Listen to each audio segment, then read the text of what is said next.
Ende der Trockenzeit im Kruger-Nationalpark ist der Boden unter der weißen Sonne rissig, die Büsche sind kahl und die Wasserquellen sind ausgetrocknet. In diesem staubigen Wald hatte ein alter Leopard, der viele Jahre lang dort geherrscht hatte, eine tiefe Narbe auf der linken Wange. Seine Zähne waren abgenutzt und seine Nägel nicht mehr scharf, aber seine Augen hatten immer noch einen kalten, erfahrenen Blick. Vor Jahren war es ein furchterregender nachtaktiver Jäger, der Herden von Antilopen und Wildschweinen in ständiger Alarmbereitschaft hielt.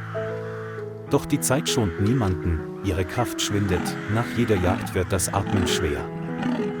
Junge Leoparden begannen, sein Territorium zu verteidigen, indem sie ihn verfolgten und jeden seiner müden Schritte beobachteten. Allein und hungrig war es gezwungen, das Gebüsch zu verlassen und nach jeder noch so zerbrechlichen Lebensquelle zu suchen. Das Sonnenlicht schien hell auf seinen schmalen Rücken, als es sich auf den Weg zu den Straßen nahe des Wohngebiets machte.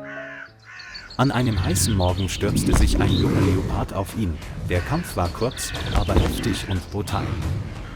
Der alte Leopard war tief in die Schulter gebissen worden, Blut tropfte über sein zerzaustes Fell, sein Atem zitterte, als ob er jeden Moment ersticken würde. Ohne Kraft zum Widerstand war es gezwungen, durch den trockenen Wald zu fliehen, seine müden Schritte hallten auf verrottetem Laub wieder. Tagelang irrte es durch dornige Büsche und Felsspalten und mied das Revier der aggressiven jungen Leoparden. Die knappe Wasserquelle schwächte seinen Körper rasch, seine Augen wirkten träge, als würden sie sich jeden Moment schließen. Der Geruch von Autoabgasen und Teer lag plötzlich in der Luft, etwas völlig Ungewöhnliches für diese wilde Welt. Es folgte dem Geruch und dem Geräusch und ging langsam die graue Asphaltstraße hinauf, auf der oft Menschen entlang gingen. Seine Beine zitterten, aber es stand still, ein müder Schatten seiner einst glorreichen Vergangenheit. Der spärliche Verkehr auf der Straße sah es schon von weitem, verlangsamte seine Fahrt und wich mit äußerster Vorsicht aus.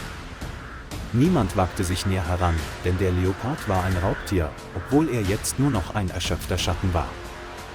Sein schweres Atmen hallte auf dem Pflaster wieder, seine Ohren zuckten leicht bei jedem kleinsten Geräusch. In diesem Moment trat ein Mann aus dem Waldrand hervor, mit leeren Händen, aber mit ruhigem Blick. Der Mann hieß Samuel Mbeki, ein erfahrener Ranger, der seit mehr als 20 Jahren in der Nähe der Grenze zum Kruger-Nationalpark lebte. Er hatte schon Hunderte von Wildtieren gesehen, erkannte diesen alten Leoparden aber dennoch an der langen Narbe auf seiner Wange. Samuel näherte sich langsam, den Rücken leicht gekrümmt, um nicht bedrohlich zu wirken, den Blick gesenkt, die Schritte leichtfüßig. Der alte Leopard drehte sich um und blickte ihn an, seine Augen waren nicht mehr wild, sondern nur noch müde und schwach wachsam. Die Distanz zwischen Wildnis und Mensch betrug nur wenige Meter, doch die Stille sprach jetzt lauter als jedes Wort. Der Wind trug den Geruch von Staub und trockenen Blättern heran, der durch Samuels alten Mantel und das vergilbte Fell des Leoparden drang. Samuel sprach leise beruhigende Worte, nicht um Verständnis auszudrücken, sondern um seinen eigenen Herzschlag zu beruhigen. Er wusste, dass es nicht gekommen war, um anzugreifen, sondern weil es verzweifelt war und keinen anderen Ausweg sah. Samuel holte langsam sein Handy aus der Tasche, ohne den Leoparden aus den Augen zu lassen, und rief das Tierrettungsteam an. Er blieb daneben und hielt Wache, damit niemand oder nichts die Situation weiter stören konnte.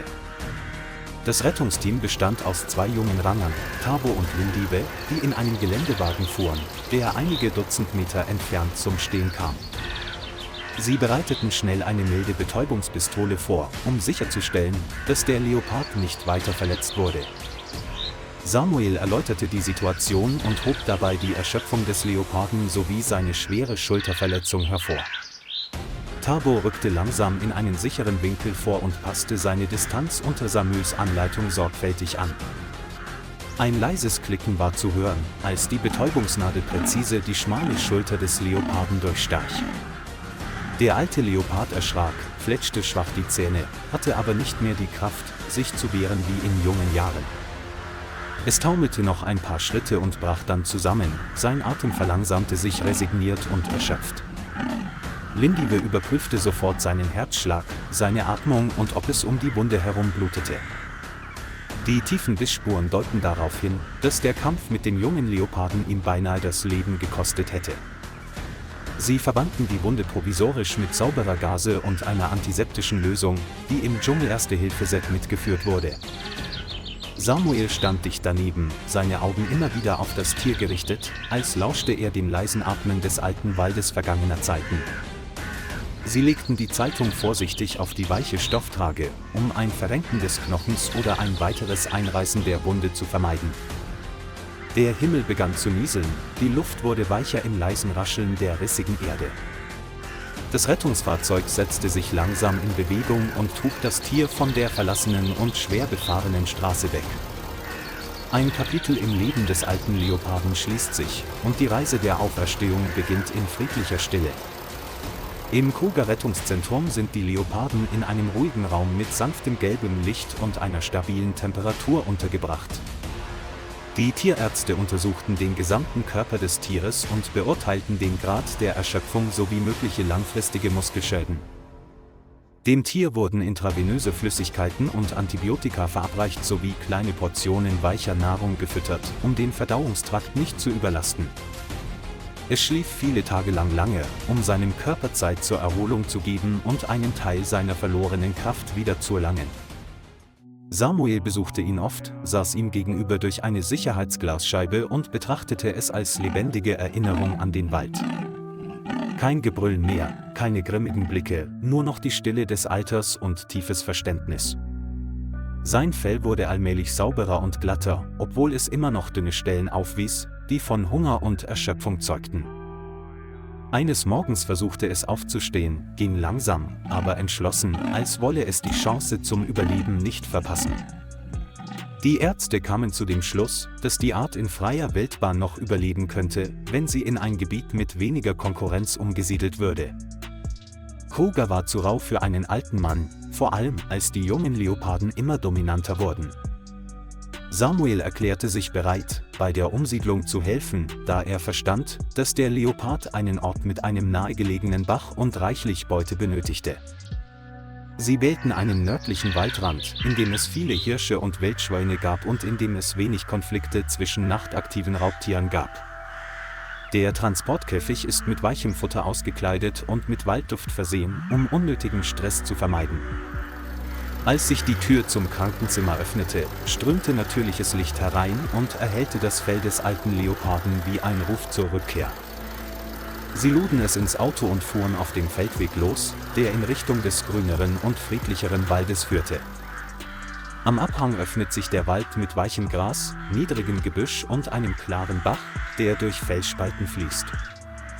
Die Luft hier ist kühler, mit einem feuchten Geruch nach frischen Blättern und dunkler Erde, ganz anders als im trockenen Kruger. Der Käfig wurde mitten auf dem ebenen Boden abgestellt, die Tür mit einer sanften und vorsichtigen Bewegung entriegelt.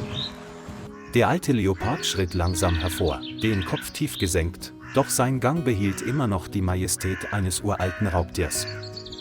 Es holte tief Luft, als ob es sich an den Geruch neuer Erde, den Geruch der Freiheit und den Geruch des Lebens erinnern wollte, das darauf wartete, weiterzugehen. Es rannte nicht sofort davon, sondern ging mit sicheren Schritten auf den dunklen Schatten des Baumes zu. Nachdem es ein paar Meter gegangen war, blieb es stehen, drehte den Kopf und blickte Samuel an, seine Augen waren tief und ruhig. Zwischen ihnen wurden keine Worte gewechselt, doch die Stille genügte, um von Dankbarkeit und gegenseitiger Anerkennung zu sprechen. Der alte Leopard wandte sich dann ab und verschmolz allmählich mit dem Laubwerk, als wäre er ein Teil der Natur, der ihn nie verlassen hatte. Samuel stand da, die Hand im Wind baumelnd, und spürte, wie eine Erinnerung an ihren angestammten Platz zurückkehrte. Die Nachmittagssonne ging unter, ein fahlgelbes Licht hüllte den Wald ein, dessen Farbe sich langsam veränderte. Samuel war nicht traurig, er spürte vielmehr, wie sein Herz von Erleichterung und Harmonie mit dem Atem der Erde erfüllt war. Er wusste, dass der Leopard seine verbleibenden Jahre nicht in Angst, sondern in Freiheit und Frieden verbringen würde. Der Wind wehte durch die Büsche und trug den sanften Klang der Natur mit sich, die schon viele Höhen und Tiefen erlebt hatte. Die Geschichte endet nicht mit Worten, sondern mit einem stillen Einverständnis zwischen Mensch und Wildnis.